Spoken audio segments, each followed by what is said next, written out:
جب ہم بدعت کہتے ہیں تو چیختے چلاتے کیوں ہو؟ تم نے جناب ہر سال ہر نئے انداز میں بدعت کو جاری کیا. ہم کیا پوچھ سکتے ہیں جشن کی دلیل کیا ہے؟ کیا ہم پوچھ سکتے ہیں بازاروں میں عید منانے پھرنے کی دلیل کیا ہے؟ عید تو ہوتی ہے نماز کے ساتھ، عید تو ہوتی ہے خطبے کے ساتھ. یہ عید کیسی ہے جو بازاروں کو میں پھرنے کی وجہ بنا پھر چل کے واپس آنے کی دلیل تمہارے پاس کیا ہے؟ کل کی دلیل کیا ہے؟ ساتویں کی دلیل کیا ہے؟ 21ویں کی دلیل کیا ہے؟ 40ویں کی دلیل کیا ہے؟ 11ویں کی دلیل کیا ہے؟ تقلید کی دلیل کیا ہے؟ بتاؤ تم سے دلیل مانگے تو ناراض کیوں ہوتے ہو؟ غصے کیوں ہوتے ہو؟ آج کی کانفرنس کا خلاصہ سن لیجئے. بڑی ٹوپی ہو، بڑا جبہ ہو، بڑی اونچی پگڑی ہو، دلیل مانگو. دلیل کے بغیر دین نہیں ہے، دلیل کے بغیر اسلام نہیں ہے. دلیل مانگو. دلیل قرآن ہے، دلیل حدیث پاک ہے. صدیق سے عمر فاروق دلیل مانگ رہے. کیا دلیل ہے؟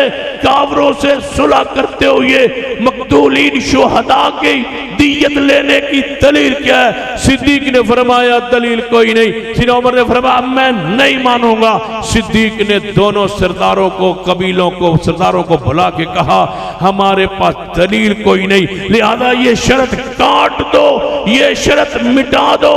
شاید میرا عمر نہیں مانتا.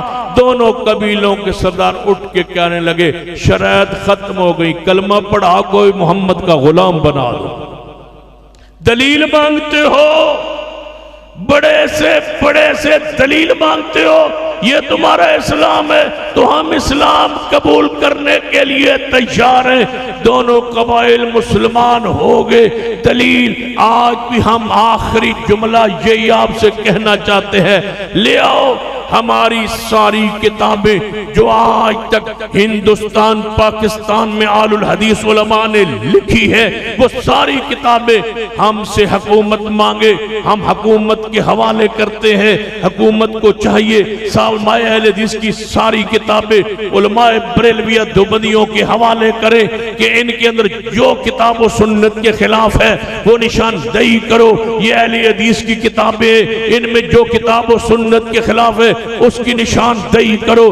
جو بات کتاب و سنت کے خلاف ہو اس کو جلا دو، اس کو مٹا دو، ہماری کتابوں سے ختم کر دو.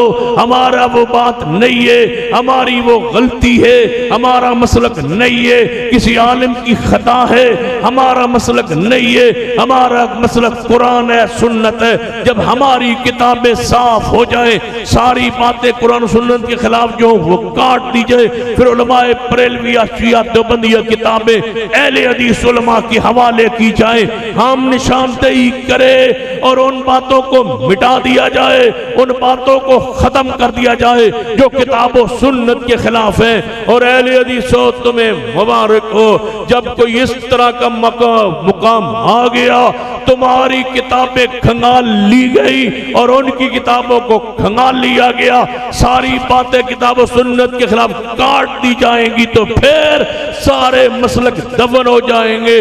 تمہارا مسلک پھر بھی قائم رہے گا. کیوں؟ قرآن قائم رہے گا، محمد کی حدیث قائم رہے گی.